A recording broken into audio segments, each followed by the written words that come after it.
So about 2 weeks ago, I got my Nikon ZR, and since the cage was on back order, I really need to find a solution of how I could get both a shotgun microphone, timecode, V-mount rigging, as well as a possibility to have a external monitor if I needed it. And this is what I landed on, and I think it's really compact for what it's punching. And I'm not sure, even though I have my cage right now, I'm not sure if I'll be using them since this is such a great rig. And it's pretty much all thanks to this cable as well as this backplate. So if we disconnect this cable and this cable, we can slide the whole rig off. I'll also disconnect here. And I'm left with my Nikon ZR, the Comica VM40, which is my shotgun microphone of choice. It's a 32-bit float internal recording shotgun microphone that can also record wirelessly to the camera as well as with a cable to the camera. And it works great with the 32-bit float from my testing. Under the camera, I have a kind of a Peak Design Arca Swiss plate, which is needed to use those type of V-mount plates that I showed you. And throughout the year, I've been using this type of V-mount plate, which is just a dumb bracket, which is actually kind of smart. But the upgrade of this was this newest plate from SmallRig, which has smart connections. So you just plug in a cable, either if that be a USB-C cable or an D-tap or whatever, and it goes directly from the V-mount battery to the camera. So that way you can power shotgun microphones, monitors, and camera and everything from just having it on the plate. So if you're swapping battery, you don't really need to change any cables.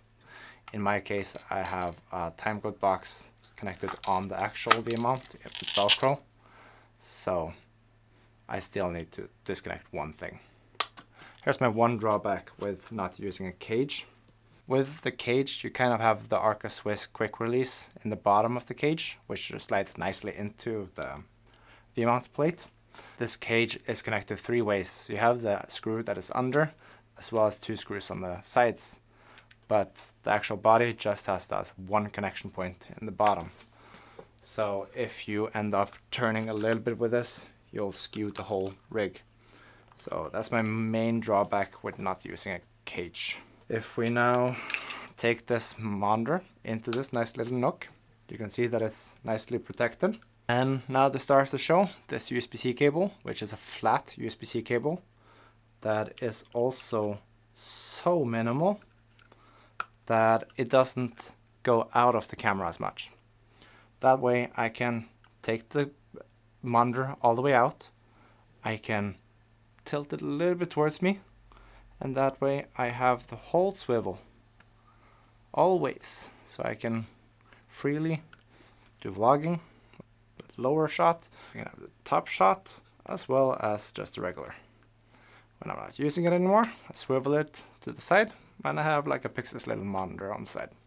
But since I also need a shotgun microphone as well as a timecode signal, I have this Rode 3.5 splitter, which is an angled cable, so that's very nice. I can place it on top so it doesn't obscure as much. I can swivel it all the way, but now I don't get that top angle from this side. I need to swivel it towards me, and now I have it. But that's something you get used to, and again, you have the whole swivel. So now I plug one end of this cable into my Comica VM40 shotgun, as well as one into my DD TC1 timecode box, which is velcroed to my V-mount battery. I have a Manfrotto plate on the bottom so that it places nicely. It's well balanced. A complaint about this V-mount plate is the fact that it does have a 1/4-20 screw on the top with 2 safety pins. So it's like a perfect place for like a monitor clamp like this, where you can just place it in and even use this as a top handle. But all of the accessories that I have, at least, that fit into a 1/4-20 is too wide, so it doesn't let you take out the V-mount battery every single time.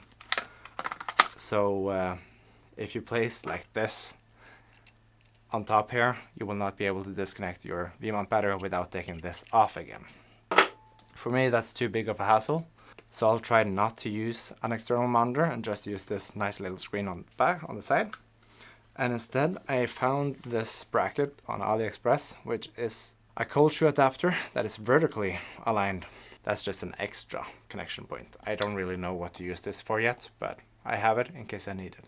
And even though I got this camera about 2 weeks ago, I haven't really gotten to use it yet, so I'm looking forward to testing it against my Lumix cameras, as well as the Red V Raptor VistaVision, which I think I'll be able to test it against.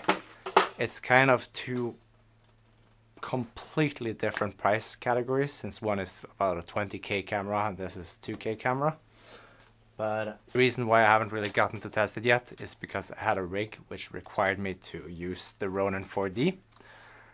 So I ended up buying it, getting familiar with it as much as possible a week before the actual shoot. Now that I've been shooting professionally with this for a week, I'm quite confident in this one, and I'm looking forward to getting confident in this camera. But I'm very curious to see how the 6K of this compares to the 6K of this, because they're also quite two different price categories. Yeah, thank you so much for watching, and have a good one.